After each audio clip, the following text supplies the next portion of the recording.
Continuando con fisiología del aparato digestivo, seguimos con las actividades motoras del tubo digestivo.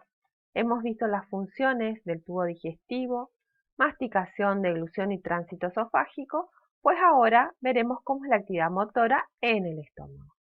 Para ello repasemos un poquito cómo estaba formado o cuáles eran las partes del estómago, que es una especie de saco donde se van a almacenar los alimentos antes de pasar a ser digeridos en el duodeno. Entonces tiene esta forma así como de habichuela, ¿sí?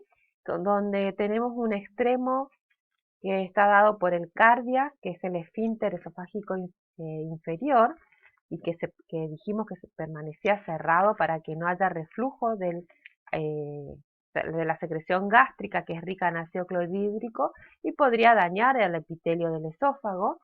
En el otro extremo teníamos otro esfínter, que es el esfínter pilórico, que comunica el estómago con el duodeno, y que también debe permanecer cerrado por la misma razón, para que las secreciones ácidas no dañen el epitelio del duodeno, y además también va a ser aquí donde vamos a ir regulando el pasaje del quimo hacia el duodeno para que éste vaya siendo digerido y absorbido por el duodeno.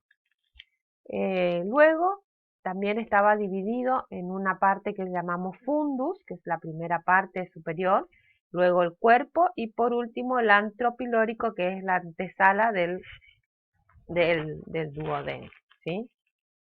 Esto es importante porque ahora vamos a ver que lo vamos a utilizar cuando describamos el movimiento principalmente de mezcla en el estómago. Justamente cuando ingresa el bolo alimenticio, que habíamos dicho que se producía una relajación del esfínter esofágico inferior, ¿se acuerdan que era un reflejo? Entonces podía ingresar el bolo. Ese bolo, al tomar contacto con la primera porción del estómago, que dijimos que este era el fundus, eh, produce una relajación receptora. Y por un reflejo de estiramiento, la respuesta al estímulo de estiramiento va a ser una contracción. Entonces, esa contracción, esa respuesta en contracción, va a hacer que este bolo vaya hacia el antro. Entonces se produce la propulsión del bolo hacia el antro. El bolo se va a comenzar a mezclar con las secreciones del jugo gástrico y se va a transformar en quimo. Entonces el quimo llega al antro. En el antro, si está abierto el esfínter, va a pasar una pequeña porción del quimo. ¿Cuánto va a pasar? Pasa 1 mililitro, a lo sumo 1,5, 2 mililitros. Va pasando muy poquita cantidad, que en relación a la superficie que luego tenemos para que se produzca la absorción y la digestión, nos da una idea de la eficiencia que tiene este sistema digestivo para absorber los alimentos que necesitamos, los nutrientes. Entonces, volviendo al movimiento dentro del estómago. Entra el bolo, se produce una relajación receptiva. Ese estiramiento provoca una contracción como respuesta, ¿sí? Una contracción refleja. Esa contracción hace que este bolo venga hacia el cuerpo y se dirija hacia el antro, y se va a ir mezclando con la secreción gástrica y se va a transformar en quimo. Ese quimo entonces va a pasar una porción al duodeno si está abierto el esfínter pilórico, y si no, vuelve otra vez hacia el fundus. Se produce nuevamente la relajación receptora, la contracción, vuelve hacia el antro, y así se va a ir mezclando el alimento que nosotros habíamos ingerido, transformándose en el quimo, mezclándose con la secreción gástrica. Que cuando veamos la función de secreción, veremos que ya se inicia entonces una digestión también dentro del estómago. Entonces, cuando hablamos de motilidad gástrica, vamos a hablar de las funciones motoras, y tenemos tres básicamente: de almacenamiento, de mezcla y de vaciamiento lento hacia el quimo. Entonces, el almacenamiento eh, se da por la distensión gástrica, ¿sí? Que llega al alimento y desencadena un reflejo vasovagal que reduce el tono muscular de la pared para acomodar cantidades progresivas del alimento. Entonces, esa relajación es un reflejo vasovagal. El movimiento de mezcla con las secreciones gástricas hasta formar el quimo se va a dar cuando el alimento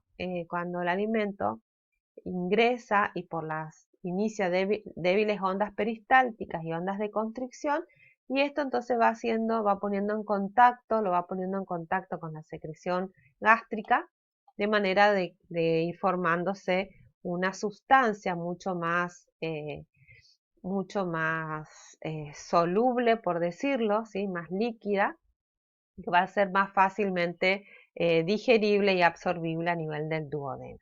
Cuando avanzan hacia el antro, entonces aumenta la intensidad y se desencadenan potenciales de acción que impulsan el alimento hacia el píloro, siempre y cuando el píloro esté relajado, y si no, vuelve otra vez hacia el fundus. También puede producirse una retropulsión. La retropulsión es esas ondas peristálticas, pero en lugar de tener una dirección proximal distal, tiene una dirección distal proximal. Entonces termina convirtiéndose en el vómito. Y el vaciamiento lento del quimo hacia el duodeno dijimos que se iban a dar por contracciones que se iniciaban en el fundus, ¿sí? Luego cuando llega al antro también, el antro también se contrae, y eso hace que pase el alimento, el quimo en este caso, hacia el duodeno. En el píloro el grosor del músculo circular es 50 a 100% mayor que en porciones anteriores y tiene una contracción tónica. Es el esfínter pilórico. Entonces, cuando nosotros estudiemos cómo se regula la motilidad, vamos a ver que el esfínter pilórico es un punto crucial para la regulación de esta función. Los factores gástricos que estimulan el vaciamiento. Bueno, entonces, van a haber factores que van a estimular el vaciamiento, así como factores que van a inhibir. Entonces, cuando yo quiero que se vacíe el estómago, cuando por ejemplo pensemos sin saber nada, sin leer, no lean la filmina, nada, solamente piensen y a ver qué se les ocurre. Tenemos el estómago lleno, ¿cuándo vamos a desvaciar un poquito el estómago? ¿Cuándo va a mandar quimo al duodeno? Claro, cuando el duodeno esté vacío y esté disponible para poder digerir una porción. Entonces, ¿quién se les ocurre a ustedes que justamente le va a avisar al estómago que tiene que desvaciarse?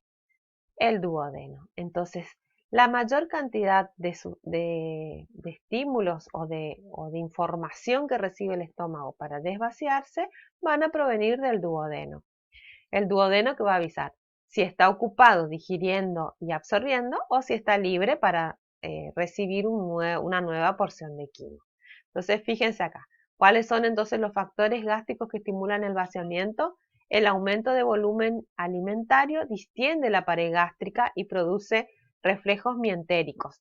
Entonces, al distenderse la pared, el mismo estómago trata, impulsando por el movimiento que habíamos visto recién, de enviar el alimento hacia el duodeno.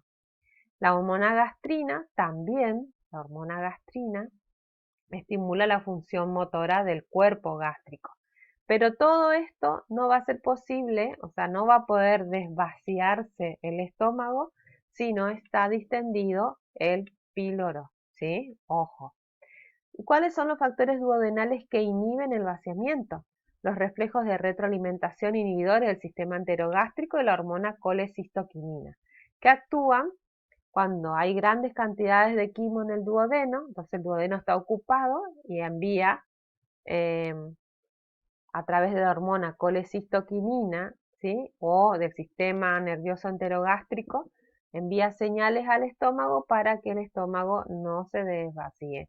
Que en realidad no es al estómago, sino va a ser al píloro, ¿sí? No se va a relajar el píloro. O cuando el quimo es demasiado ácido, gran cantidad de proteínas o grasas, o es hipo o hipertónico, o es irritante. Entonces, todas esas son causas para inhibir el vaciamiento. Que haya mucha cantidad de quimo en el duodeno, que el quimo sea demasiado ácido, que haya gran cantidad de proteínas o grasas, que sea hipo o hipertónico y que sea irritante. Bueno, fíjense que no es muy difícil lo que es motilidad gástrica, entonces les invito a que ahora cada vez que coman una galletita, un pancito, lo que sea, piensen en el movimiento, cómo llega el alimento, hay una relajación receptiva, esa relajación obtiene como respuesta, refleja una contracción que impulsa el alimento, el bolo, hacia el antro y se va a ir mezclando con la secreción ácida para formar el bolo, el quimo, y ese quimo entonces va a pasar al duodeno por contracción del antro, solo si el esfínter pilórico está relajado. Si está cerrado, vuelve hacia el fundus y se sigue mezclando. ¿Cómo se regula? Por factores que estimulan y factores que inhiben. Los factores que estimulan son siempre información que se trae desde el duodeno y que está relacionado al pH, a la osmolaridad de la luz o bien al contenido de alimentos, si es rico en grasa, si es rico en proteínas, si hay muchos alimentos. Y se inhibe también con mensajes a través del duodeno. Eh, es sencillo, así que espero que les esté quedando ya un poquito, así para el parcial tienen que repasar un poquito menos, ¿sí? Seguimos en la próxima con movimientos de intestino, actividad motora del duodeno.